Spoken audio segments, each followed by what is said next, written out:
are the top 3 worst inflammation-causing foods that you may not have been aware of. We know that inflammation in the body, of course, causes aches and pains, but can be related to our hormones as well. So I talk a lot about leptin resistance in my content. Really important that we don't have chronic inflammation, which makes our leptin signaling worse, which can cause a whole host of health problems. Okay, food number 1 on my list of inflammatory foods is canola oil. Now, this is very inflammatory. It's known as a PUFA, polyunsaturated fatty acid, which most times is GMO. It was first called rapeseed oil, then called canola oil because it was originally made in Canada. And this is something that you definitely want to avoid. It's hidden in a lot of foods, so make sure you're reading your labels and don't be consuming canola oil. Okay, number 2 on my list, very similar, is vegetable oil. Now, vegetable oil most times is coming from a corn source, which is often GMO most times, especially if it's in North America. It is mass produced as well, and also hidden in a lot of packaged foods. So it is super inflammatory.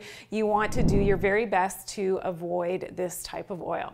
And number 3 on the list, of course, is processed sugar. So sugar is very inflammatory.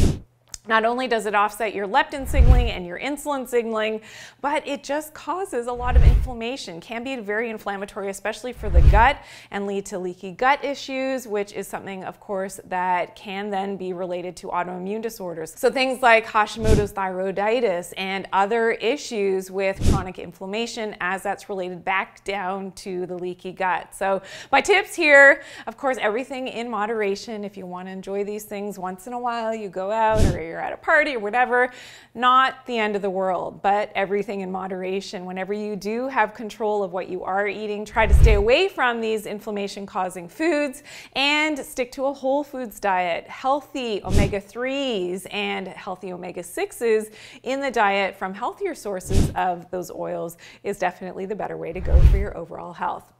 Now, for more information on how to fix leptin resistance, please check out my video, 5 Tips to Fix Leptin Resistance. I'll see you there.